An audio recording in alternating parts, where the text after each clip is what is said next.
Ви посакувам добре дојде на сите вас кои во моментот се наоѓате пред вашите ТВ екрани и со нетрпение очекувате да започне омилениот ТВ магазин Урбан Блок. А какви корисни и практични совети ние овој пат подготвивме за вас, дознавате од краткиот преглед на денешното издание. Во новиот Урбан Блок зборуваме на тема од областа на биоинформатика. Ве носиме на најубавите патувања во ноември и ви откриваме како да се заштитите во сезоната од настинки и грип. Останете тука. По рекламите почнува новиот Урбан Блок.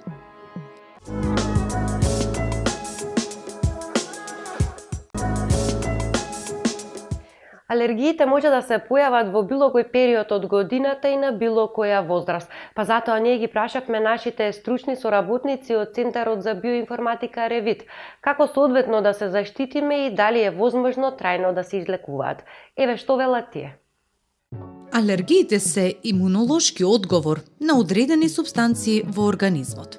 Кога имунолошкиот систем ќе препознае алерген, тој предизвикува свој одговор, односно своја реакција, при што се излачуваат хемикалии како што е хистамин, предизвикувајќи симптоми на алергија. За тоа што е алергија, во продолжение разговараме со нашите стручни соработници од биоинформатика. За жал, периодот во кој што полека влегуваме и надоаѓа, ќе биде со изобилство на сите овие нарушувања.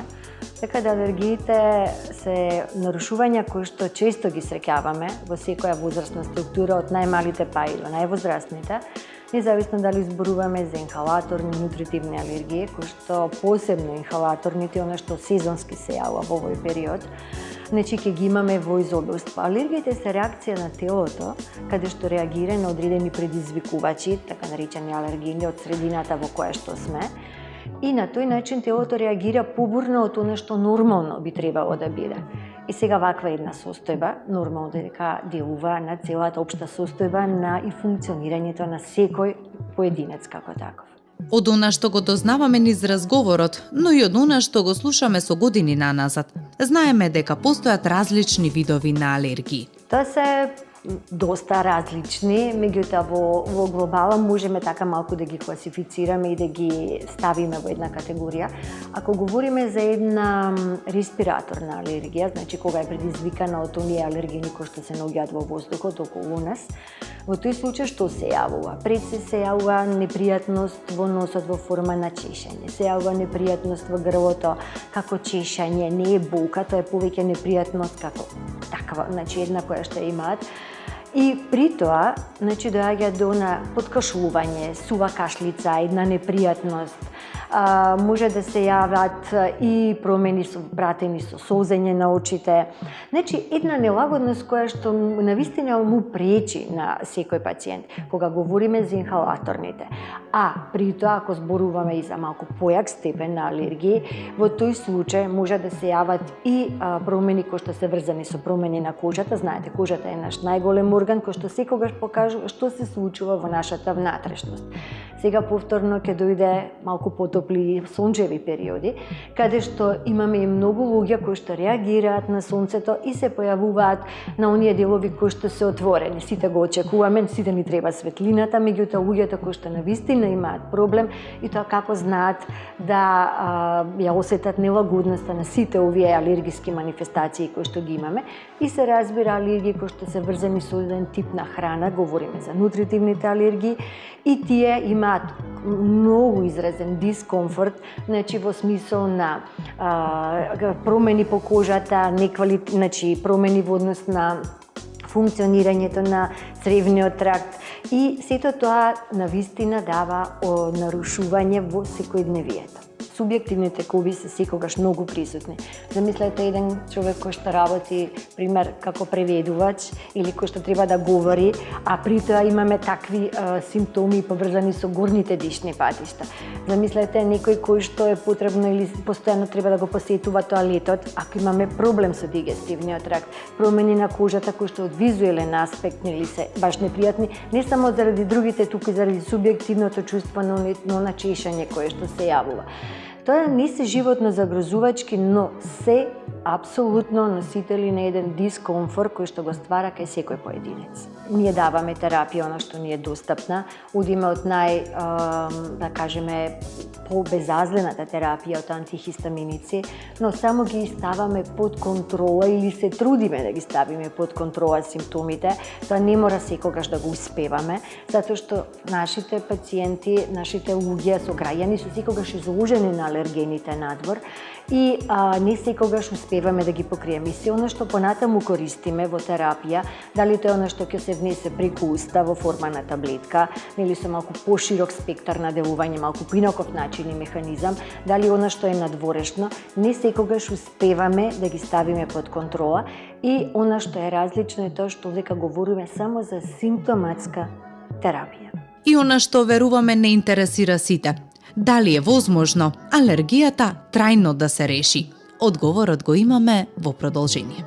Кај нас во нашиот центар може да кажам дека една од првите патологии кои што ги третиравме успешно со излекување од самиот почеток е алергијата. Зошто? Затоа што ние всушност со нашиот пристап на враќање на сите системи во нормална функција имаме можност да го вратиме имунолошкиот систем во нормала. Со самото враќање на имуниот систем во нормална функција, тој веќе престанува да реагира на се што е од околината што го сметал претходно како закана, односно како алерген. Сега, како што кажа доктор Ана, алергијата не е некоја животно загрозувачка состојба, меѓутоа, верувајте, сме виделе луѓе на кои што страшно им има влијаено таа состојба на алергија. Има искреирано анксиозност како последица, панични напади, несоница. Така да, во основа, како проблем била алергијата, а луѓе сепак на крајот ги препраќале кај специјалисти кај кои што требало да се третира таа анксиозност или на крајот и депресија или едноставно сметале дека е психолошки, меѓутоа самите симптоми се од физичка природа и се во корен лежи на нив алергијата. Со враќање на самата функција во нормала на целиот организам, тие луѓе се враќаат на нормален, еден квалитетен, убав живот. Нормално спиење, спортување, нормален социјален живот, дружење, расположението е сосема поинакво. Знаете, обично како споредувам јас, не ги разбираме баш луѓе со алергија. Замислете, еднаш во годината секој од нас, нели, може да настине или да го фати некоја вироза. 2 недели или 1 недела преку сила. Да не можеме само да дишаме преку носот, да ни отече на слузницата во носот, нас не фаќа паника, не сме расположени, не спиеме, стануваме неподносливи. Сега замислете некој човек што има алергија и живее така 6 месеци во годината или цела година. Тоа е едноставно многу тешко. И нормално дека ќе влие и на психолошка состојба, на социјален живот, на работоспособноста, на се влие. Така да алергијата сепак ја земаме за една вака, како да кажам, пак по-лесна одстапка, дисфункција или патологија, меѓутоа која што претерано многу влијае на квалитетот на животот, особено и кај млади луѓе. Таа е повеќе присутна кај помлади работоспособни луѓе. Вирусите и настинките најчесто се појавуваат од есенските месеци, зимските па се до пролетните. А како соодветно да се заштитите и како да ги препознаете, дознавате во следните неколку минути. Вирусни инфекции, настинки и грип обично се јавуваат во постудените, тоест зимските месеци. Доцна есен и траат до пролет, тоест до април. Тие се директно поврзани со престојот во затворен простор и зголемената концентрација на луѓе во нив.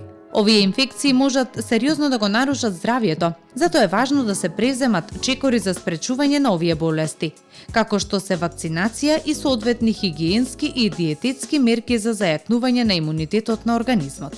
Во продолжение, ќе истражиме важноста на раното препознавање на симптомите на грип, како и важноста на исхраната, физичката активност, хигиенските навики, како клучни елементи за заштита за време на сезоната на грип. Кога започнува сезоната на грип? Инфекцијата со вирусот на грип обично започнува на есен или на крајот на годината, а завршува на пролет. Време траењето на сезоната варира, но обично е во помали временски интервали. Важно е да се напомене дека вирусот на грип е многу подлежен на мутации, што може да влијае на динамиката и интензитетот. Време траењето на сезоната на грип се менува во зависност од географската локација. Имунолошкиот систем игра клучна улога во одбрана на телото од вирусни инфекции, вклучувајќи го и грипот. Имунолошкиот одговор зависи од имуните клетки и протеините во крвта. Имунолошкиот одговор на телото ги вклучува тимусната жлезда, слезината, како и клетките на лимфоидното ткиво, по лимфните јазли, крајниците, слепото црево, а особено во цревната слузница, која содржи околу 70% лимфоидни клетки. Активирањето на имунолошкиот одговор, а особено производството на антитела, е клучно за сузбивање и елиминирање на вирусите. Зајакнувањето на имунитетот пред и за време на сезоната на грип може значително да го намали ризикот од инфекција.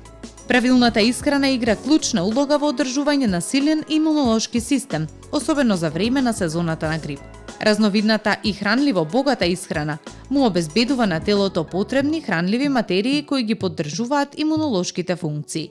Омега-3 масни киселини од риба и јаткасти плодови имаат антиинфламаторни ефекти и ја поддржуваат рамнотежата на имунолошкиот систем. Овие масни киселини помагаат во одржување на здравата функција на клеточната мембрана, што е исклучително важна за нормалната имунолошка функција.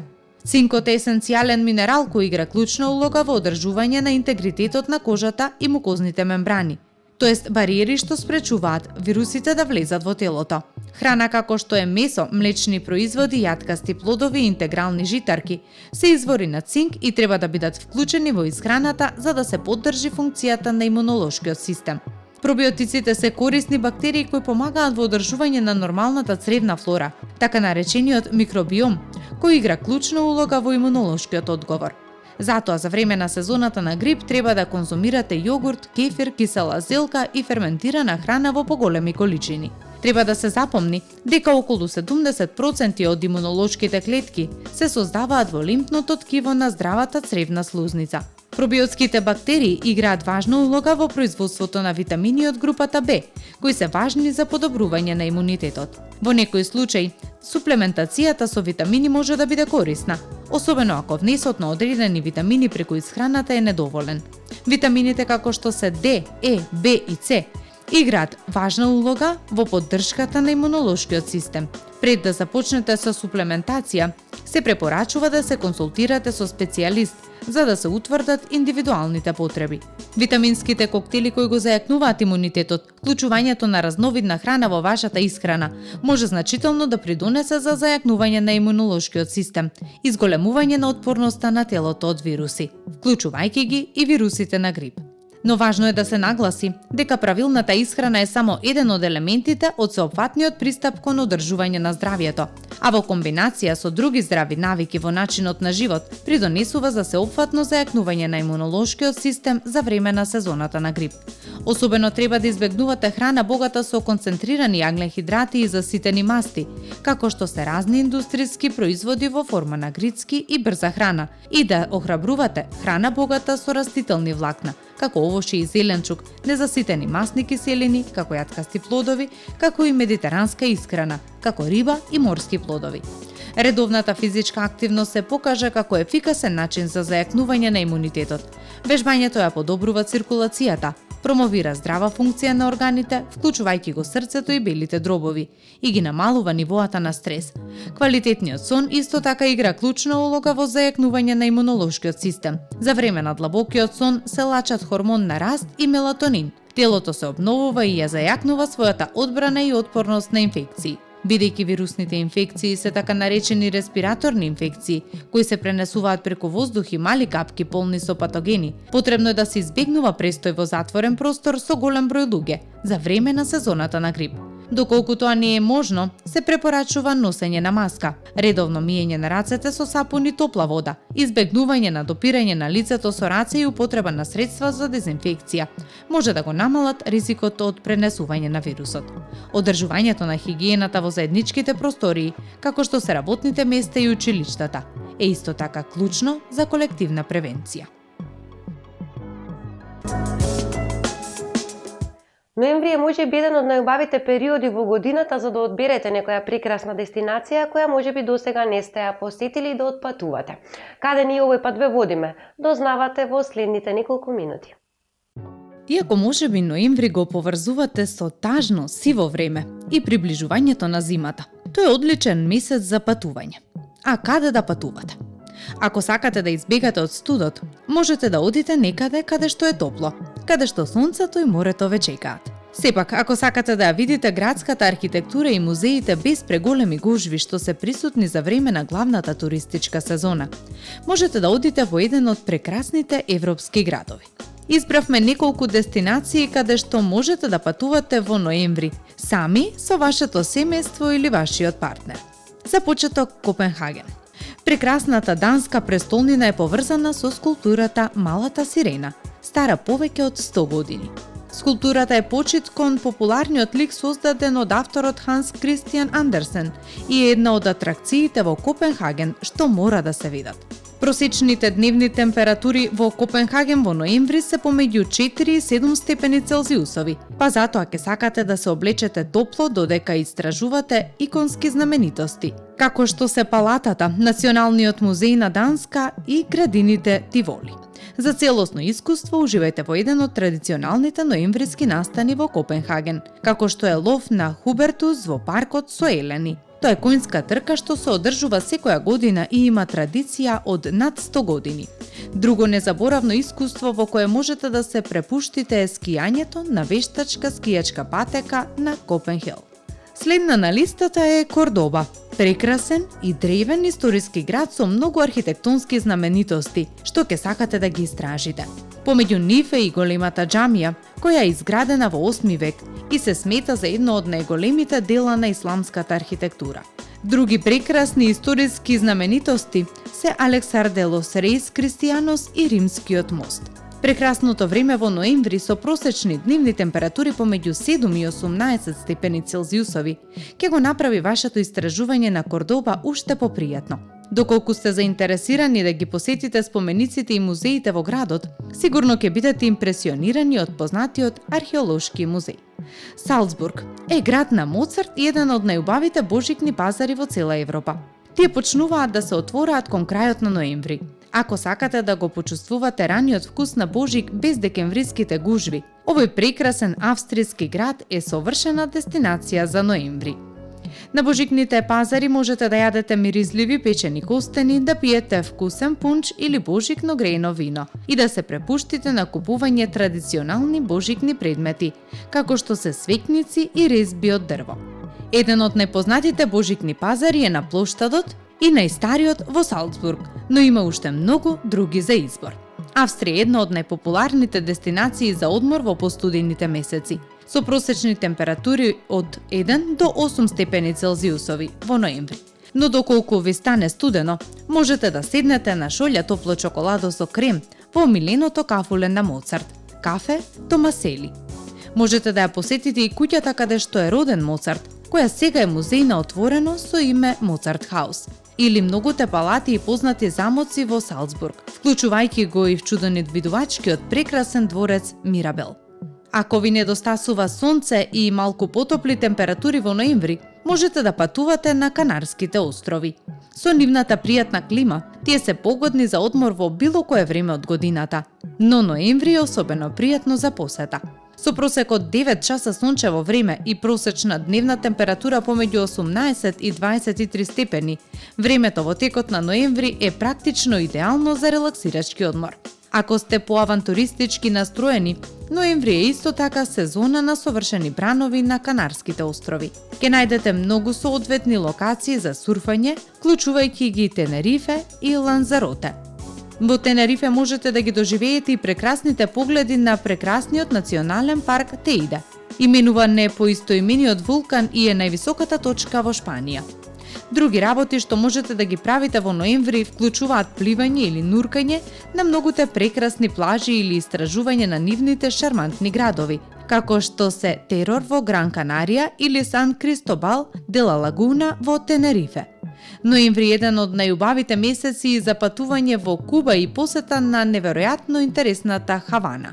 Ако сакате да избегате од мрачните сиви денови и да ги замените со прегратка на топла сончева светлина, сте дошле на вистинската дестинација. Ноември е топлата сезона во Куба со многу сонце и просечни дневни температури помеѓу 21 и 29 степени Целзиусови. Може да се каже дека е речиси како да сте во рајот. Уживајте во топлото и сончево време додека ги истражувате многуте атракции на Хавана, вклучувајќи го и Малекон, каде што можете да шетате покрај брежјето и да се релаксирате во фантастичниот поглед. Или препуштете се на историскиот шарм на Стара Хавана и истражете ја импресивно обемната уметничка колекција на Националниот музеј на уметностите. Можете исто така да уживате во многу незаборавни музички изведби, полни со жив ритам и страст. Кога ќе ги видите, ќе го запознаете вистинскиот кубански ритам. Но не заборавајте да се почастите и со многу вкусна карипска храна. И за крај Лисабон. Пријатно топло ноемвриско време со просечни температури помеѓу 12 и 18 степени Целзиусови. Ве поканува на југозападниот дел од Пиринејскиот полуостров, каде што можете да уживате во патување до Португалија и низиниот прекрасен главен град Лисабон. Прошетката низ градот ќе ве воодушеви во ова време од годината, а топлото време ќе ја збогати вашата посета на бројните атракции на градот, како што се прекрасните урнатини на манастирот Кармо, замокот Сао Жорже или кулата Белем. Можете исто така да учествувате на еден од музичките фестивали што се одржуваат во Лисабон во ноември, или да се препуштите на гастрономските задоволства, или да се разгалите со нивните пастелни колачи од јајца и крем.